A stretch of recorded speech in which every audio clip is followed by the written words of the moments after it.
sun is going down that way, so it might be a little hard to show you, but I need you to come and see what we have over here, please. This is the only reason, believe it or not, why MASADA is a UNESCO site of importance to mankind. I want you to look at that square bunch of rocks over there.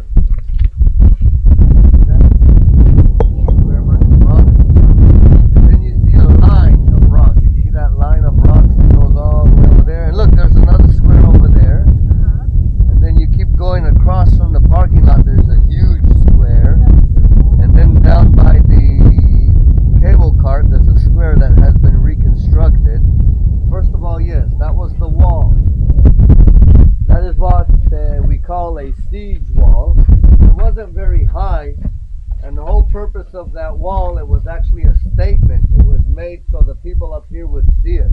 It wasn't expected to stop anybody from going over it or to keep anything safe, but it was a statement. And the statement was, all of you up there, none of you are going to come beyond this wall. You all are going to die up there where you're at. And those, what you see, those are Roman camps. That this is the only siege camp in the world that survived time. And again, it survived everything intact. So all the other siege camps have been built on, destroyed, and what have you. But this is the only Roman siege camp in the world. So you said that one of the things they found up here were cannonballs? A lot of them, yeah. So they did try and attack from here? Oh yeah, they weren't trying to attack.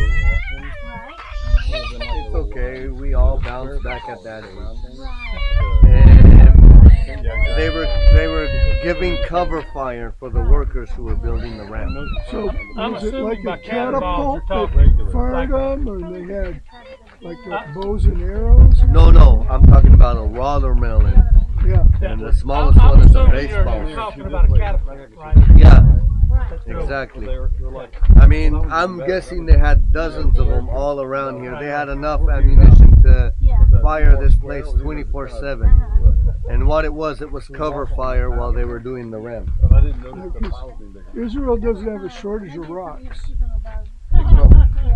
I'm glad you know. Plenty of ammunition, right? Not a lot of valleys, but we do have a lot of rocks. Okay. For years, I thought that it was the Roman madness that brought the Roman League, the 10th Legion over here. But I think there was something more than that, and it had to do with money, believe it or not. Anyhow, first of all, when the Romans came and they overtook most of the known world back then, it was a little bit like the United States of America and Britain. Britain was the great empire. So back then, if I want to compare it to the Roman period, it was the Greeks. The Greeks were the great empire, and then came the Romans that were a lot greater, and then came the United States that was a lot greater. So the Roman Empire had this. They had this issue. They had But anyhow, the Romans had this way of occupying other lands and other people. And the whole idea was to occupy the people, but let them feel free. And what they would do, first of all, they would respect the culture of the people. And most people back then were pagan. They would adopt some of their pagan gods and pagan ideas with happily. And over here it was a bit different. They came up to a strange people that they just didn't understand how to handle this people.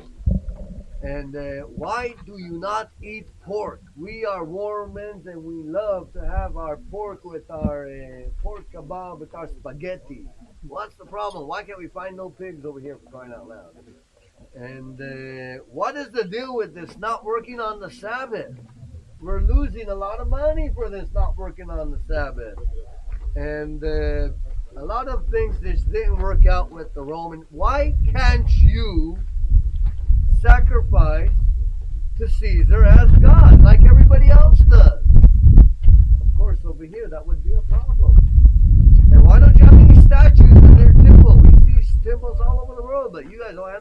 statues. We want to put a statue of Zeus here. We're doing it for your sakes, for crying out loud. We want to glorify your city. And they just don't understand what the conflict that starts because of that. Now, when Herod was here, I got to say to the truth that this guy, as mean and horrible as he sounds to be, he was able to keep a balance between the Roman Empire and the Jewish people. And he was able to bring stability to the land that made everybody prosper. Where do you think he had all this money for all these building projects that he did all over the place? But all of his successors, they couldn't do the same. They just could not. And eventually the Romans noticed that, so they say, enough of these Herods, we're going to start bringing governors. And then governors. Ay, ay, ay. That's bad. Governors is, it's like a middle position. You just finished your military career, and the whole idea is to get you into the Senate, maybe even get you to be the next Caesar. And a governor is like a middle position before the Senate and after the military. Now, your family has invested so much money into you at this point. This is the first position you have where you can start paying back that money. How do you pay back the money? Taxes.